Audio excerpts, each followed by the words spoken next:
Saraswati ma'am in front of you. Yes, आज हमारा बहुत इंपॉर्टेंट टॉपिक होने वाला है इलेक्टोरल पॉलिटिक्स से।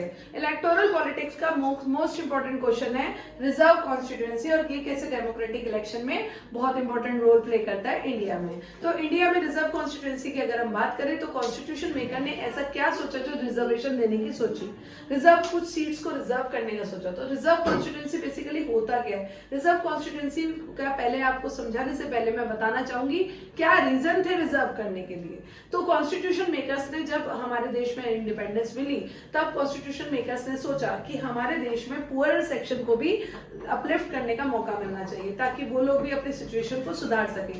ऐसे सिचुएशन में उन्होंने कहा कि अगर इलेक्शंस होते हैं तो हमेशा रिसोर्सफुल लोग, इन्फ्लुएंशियल लोग ही सीट्स को जीत पाएंगे और गरीब लोग, पुअर सेक्शन, वीकर सेक्शन कभी भी उन सीट्स को कभी भी विन नहीं कर पाएगा। सो दैट कॉन्स्टिट्यूशन मेकर्स ने डिसाइड किया कि कुछ सीट्स को रिजर्व कर दिया जाए पार्लियामेंट में और असेंबलीज में वीकर सेक्शन के लिए। इसके लिए कॉन्स्टिट्यूशन मेकर्स ने सीट्स रिजर्व करी शेड्यूल कास्ट और शेड्यूल ट्राइब लोगों के लिए, जिसमें केवल शेड्यूल कास्ट और शेड्यूल ट्राइब ही स्टैंड कर सकते थे।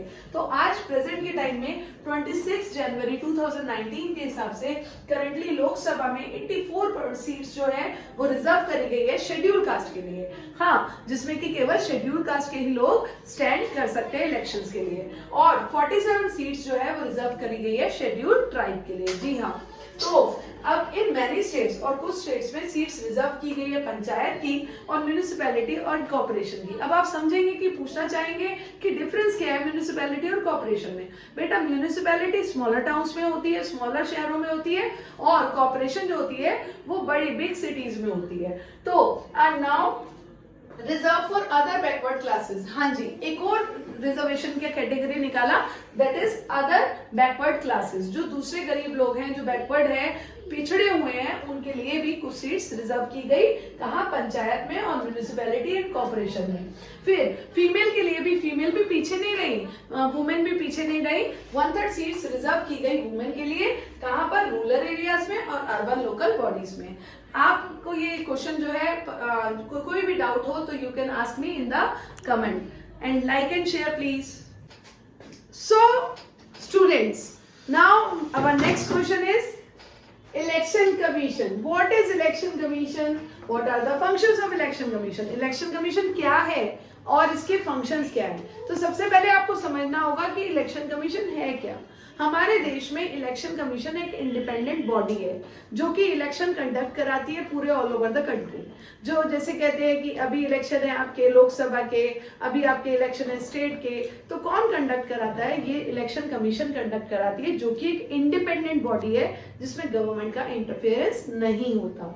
यस, इलेक्शन कमीशन जो है वो independent and very powerful body है जिसमें गवर्नमेंट का इंटरफेरेंस नहीं होता। सेम काइंड ऑफ इंडिपेंडेंस ये एंजॉय करती है जैसे कि जुडिशरी। जुडिशरी तो आपको मालूम है, सुप्रीम कोर्ट में के कोई भी डिसीजन में गवर्नमेंट इंटरफेयर नहीं कर सकती है। दैट इज व्हाई वो इंडिपेंडेंट और पावरफुल है। Same as like election commission के डिसीजन में गवर्नमेंट इंटरफेयर नहीं कर सकती है, इसलिए ये भी इंडिपेंडेंट है, पावरफुल है। अब हम बात करते हैं कि इलेक्शन कमीशन को रन कौन करता है, कौन इसका हेड है। तो chief election commissioner is the head of the election commission. Yes, CEC is the head of the Election Commission and appointed by the President of India. Who appointed Chief Election Commission?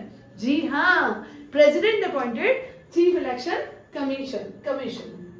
So Chief Election Commissioner is not answerable to the President or the government once appointed. एक बार जब ये appoint हो गया तो इसको किसी को answer नहीं करना है, ना ही कोई इसको रिमूव कर सकता है चीफ इलेक्शन कमिश्नर को, ना ही प्रेसिडेंट रिमूव कर सकते हैं और ना ही गवर्नमेंट रिमूव कर सकती है। Now functions of election commission of India, क्या काम करती है इलेक्शन कमीशन का, क्या काम है? जैसे कि मैंने आपको बताया, कंडक्ट कराना इलेक्शन पूरे ऑल ओवर इंडिया में। तो इलेक्शन कमीशन डिसीजन लेती है छोटे से छोटे एस्पेक्ट के ऊपर इलेक्शन में कि कब अनाउंसमेंट इलेक्शन की होगी, कब रिजल्ट डिक्लेयर होगा, सब डिसीजन जो है वो कौन लेती है? इलेक्शन कमीशन ही लेती है।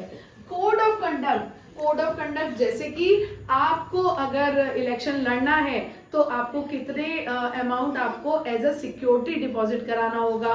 आपको अगर आपका एक साइन जैसे होता है पॉलिटिकल पार्टी का एक साइन आपको चुनना होगा, तो ऐसे जैसे कांग्रेस का हाथ है, कमल फूल है बीजेपी का, और आम आदमी पार्टी का झाड़ू है, तो ये पॉलिटिकल सिंबल्स हैं।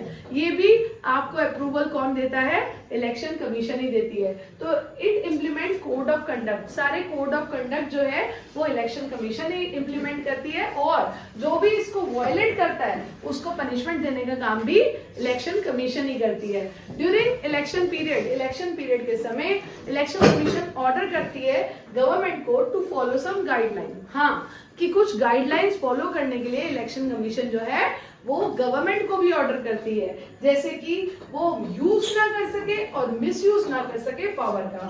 गवर्नमेंट अपनी पावर का यूज और मिसयूज ना कर सके इलेक्शन में दोबारा से जीतने के लिए।